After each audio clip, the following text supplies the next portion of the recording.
Welcome back to the channel, guys. This is VIN0977. This is a 2016 3R1, which is Matador Red Mica. Don't see very many of those, with LA20 black interior, for sale at Atlanta Autos in Marietta, Georgia. So around Atlanta, 63,000 miles for $57,500 originally listed, and they dropped the price when I checked this morning to $54,500, plus they have a dock fee of like over $1,000. So you have to keep that in mind with this dealer too.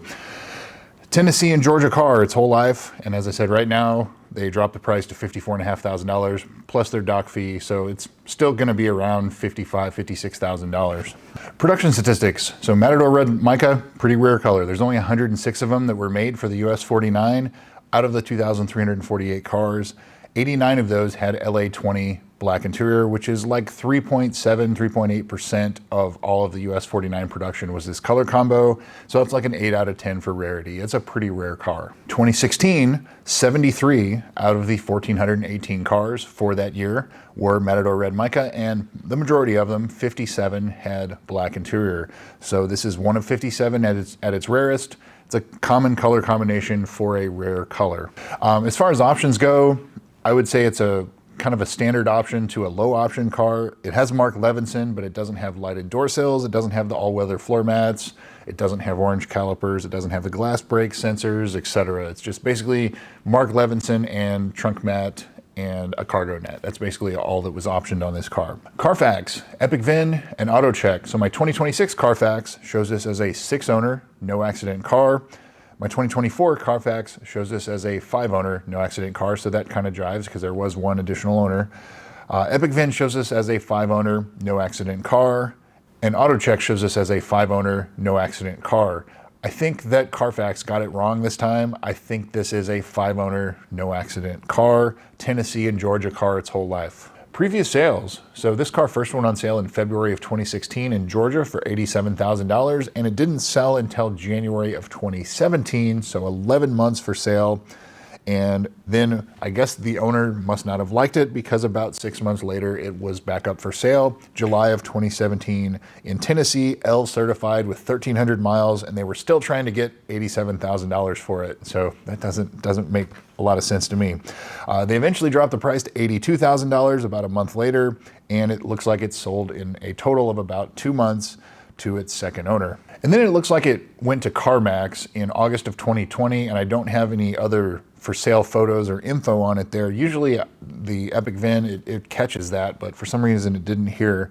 But it was in August of 2020, 33,000 miles in Tennessee, but 1 month later it shows a new owner in the same location, and I think that's where Carfax is computing an extra owner, and I don't think that's what's going on. I think it's just the same owner and some kind of clerical error there. February of 2022, L certified, $61,000 with 45,000 miles at Hennessy Lexus in Atlanta, Georgia. And they dropped the price to $57,000 in April of 2022, so a couple months later, and it was still stock in those photos, just for reference. It looks like it sold in about 3 months or so. And then back for sale at Hennessy Lexus in June of 2024, $47,000 with 53,000 miles, and it sold in under 2 weeks.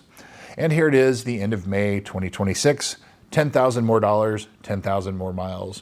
Very typical of what you would see in the market right now. The market is red hot for these cars, and the prices reflect that. And as I said, when I just checked it this morning, it looks like they dropped the price, so maybe they originally thought they were asking too much, so they dropped it.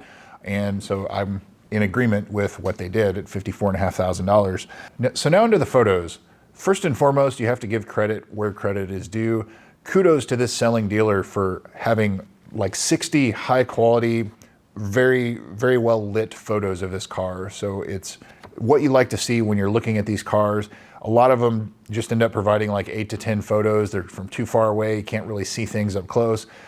This kind of puts a lot of the questions to rest. So again, kudos to you, dealer, for high quality photos on this car. So obviously the car is lowered, and it has a chrome delete. Looks like it has a black wrap on the mirrors, unless they swap to 2020 mirrors, which are black. It has an aftermarket exhaust, And that's basically all I see modification wise. So I do see a lip on the front rotors, but as we'll find in the service history, the pads have been recently replaced is what it looks like, but the rotors probably weren't resurfaced. So that would be something to keep an eye on as the brake life continues on this car. The tires look like they were recently replaced, and overall it just really looks in fantastic shape. And Matador Red Mica, that's a color that I haven't seen under direct sunlight before. So there is one local to me, but every time I see them, it's either at night or it's under overcast or something. So I haven't actually seen Matador Red Mica with my own eyes in the sunlight. So I'd be curious to see what it looks like. And as the case here in these photos, it looks like it's overcast here too. But I don't see any carbon fiber delamination. The touch points look good. The bolster, everything, the steering wheel, I don't see any issues overall. I can't tell if it has paint protection film on the front, so that would probably be something to inquire and ask the dealer. Ask for a little bit closer photos up front and see if there's any, paint chips, anything like that, or if it's just really that clean. So as far as the price goes, where they had it at $57,500, that's a hair high. Where it is now at $54,500, that's pretty fair for where the market is at the moment. I would probably put it in the low 50s, and that's, it's on its way there. If you would have asked me this 3 months ago, I would have said it was overpriced. This car 3 months ago was probably an upper 40s car, maybe $50,000. But as the market has been in the last 60 to 90 days, these things are on fire. And so no surprises here that, the car is priced significantly higher. But for the market right now, $54,500 is a pretty fair price, but keep an eye on the dock fee that this dealer charges because it's over $1,000. So now into the service history. This car also looks to be well dealer serviced, so green flag so far. The first entry of note is July of 2017, certified pre-owned prep. March of 2018, 11,000 miles. Low pressure fuel pump was reprogrammed, so that's the humming or buzzing that you hear in the back seat. That's already done on this car. April of 2018, the JLB recall was done. That's the high pressure fuel pumps. Most of these cars have that done. They also noted in this service that the bumper was broken and they sent it to their body shop. They were unable to resolve it.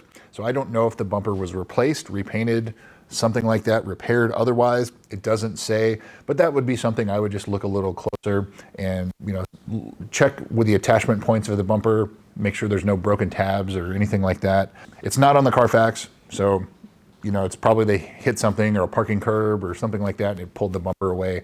That's most likely what happened, but just look a little further into that. February of 2019, 20,000 miles, front pads and rotors, and fix a dent on the hood and a scratch on the right fender. November of 2019, the KLG, so that is the GPS location reporting incorrectly. The KLG was done, and a brake fluid flush. August of 2020, they noted that they just bought this car from CarMax and they're doing a post-purchase inspection, or, CarMax has a return policy. So they probably brought it to the Lexus dealer, had them check it out, and they asked to blow the leaves out of the grill. They get stuck in the lower grill. And so, no issues there, but they didn't find anything either. March of 2021, 39,000 miles, a noise noted coming from the front end, and both front strut mounts were replaced along with sway bar bushings under the CarMax Max Care warranty at a cost of $739.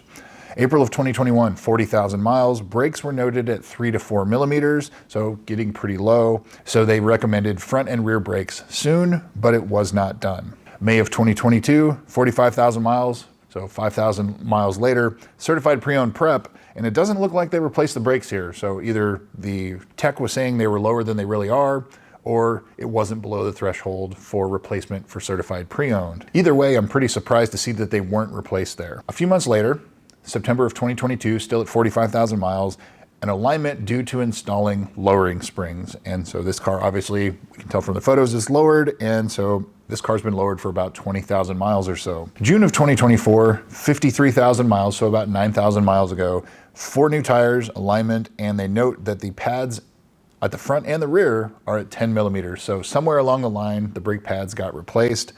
Probably didn't do the rotors, since you can see in the photos, the rotors still have a lip on them. So they probably just did pads. Something to keep an eye on. But that's basically the last service at the dealer. And then on Carfax, December of 2024, 59,000 miles, the vehicle was serviced and it had an oil change. They noted that the brakes were checked and other things, just generic service stuff. So basically, this car just needs an oil change for the most part to catch it up as far as that goes. So what's not done?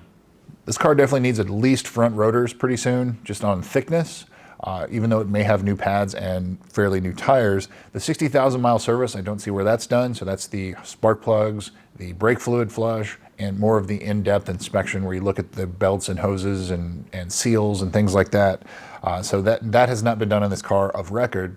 The ZLZ, which is the sticky dash, that the in-service date on this car is December 31st of 2016. So you have until December 31st of 2026 to get that replaced free of charge 10 years from the in-service date at a Lexus dealer if it is sticky. The HVAC servo sweep, I don't see where that has been done. So maybe this car wasn't affected. Some of them, it seems like they have a ton of issues with them. Some of them have none.